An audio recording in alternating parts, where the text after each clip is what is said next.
Nelson Pepino Cuevas, que llegó tarde y fue una víctima de carrera vaqueta. Espectacular, impresionante. Sí, te agradecemos mucho por la comunicación. Qué pechugona, qué... Hablamos Tenés después, dos ¿sí? cosas que te hacen dos virtudes muy grandes para hacerle frente a este programa, ¿verdad? Como siempre, Bofa.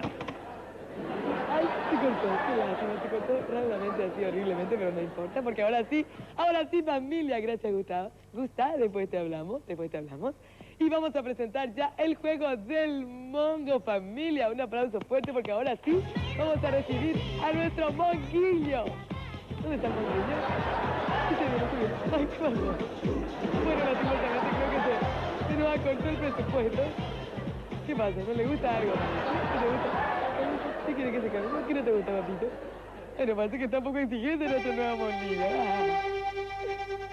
Mire. Ay, mamá, me gusta.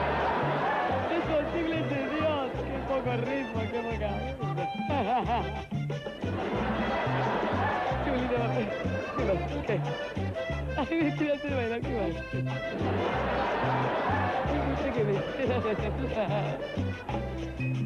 Ay, gracias, Monguillo. Él es un poco cachaquerito, parece. Bueno, lastimosamente se nos acortó el presupuestillo. Por eso que el Monguillo ahora es chiquitillo. Gracias, Monguillo. Bueno, vamos a presentar tu jueguillo. No me toques la cara. Bueno, ya podemos ir hacia allá un poquitillo que vamos a presentar tu jueguillo. Gracias, Monguillo. Un aplauso, familia. Es un desgracia.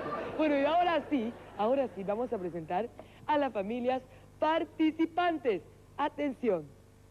Por un lado, tenemos a la primera familia. Esta vez hemos juntado a dos grandes partes de la historia de lo que se hace en televisión.